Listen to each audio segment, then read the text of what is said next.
नमस्कार मंडळी, आपण बनवणार आज सुकी कलेजी आणि मी इथे कलेजी स्वच्छ धुवून घेतलेली आहे. आणि हे मसाले बघा, सर्व मीडियम आकाराच्या चम्मचने एक चम्मच, हळद फक्त अर्धा चम्मच आणि इथे खडे मसाले पण आहेत. हे बघा, वाटण आहे, कांदा आहे, कोथिंबीर आहे, हिरवी मिरची आहे आणि लसूण अद्रक आहे. तर चला आपण रेसिपीकडे जाऊया. गॅस चालू करून घेऊया. कढई ठेवलेली आहे वरती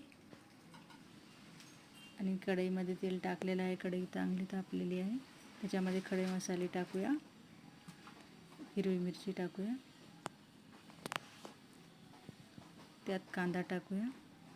कांदा थोडा परतत आला की त्याच्यामध्ये आपण थोडंसं अद्रक लसूण आणि कोथिंबीरची पेस्ट बनवून घेऊया. ही पेस्ट तयार झालेली आहे. कांदा आपला परतत आलेला आहे आणि हे वाटण आहे. कांदा, टोमॅटो, काजू कनी, धनी, खडे मसाले थोडेसे तेलामध्ये परतून बनवलेलं आहे. तुम्ही पण घरगुती बनवू शकता आणि फ्रीजरमध्ये ठेवू शकता 8 दिवस. तर चला, हे कांदा आपला परतून झालेला आहे. याच्यामध्ये आपण जे बनवलेली पेस्ट आहे ती टाकूया आणि परत त्याला फ्राय करूया. थोडंसं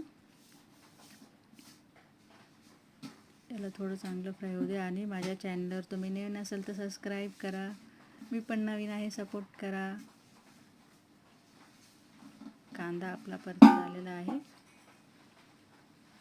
याच्यामध्ये आपण आता मसाले टाकूया जे मी तुम्हाला दाखवले होते अगोदर. मीठ चवीनुसार घालायचं आहे आणि त्याला चांगलं परतून घ्यायचं आहे. आपण जे वाटण होतं ते पण याच्यात टाकलेलं आहे आणि याला जरा तेल सुटेपर्यंत आपण परतून घेऊया.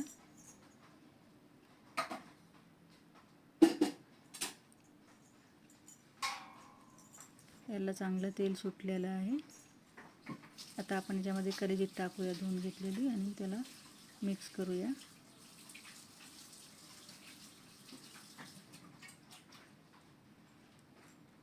वाफेवर शिजवायचं याला थोडं 10-20 मिनिट.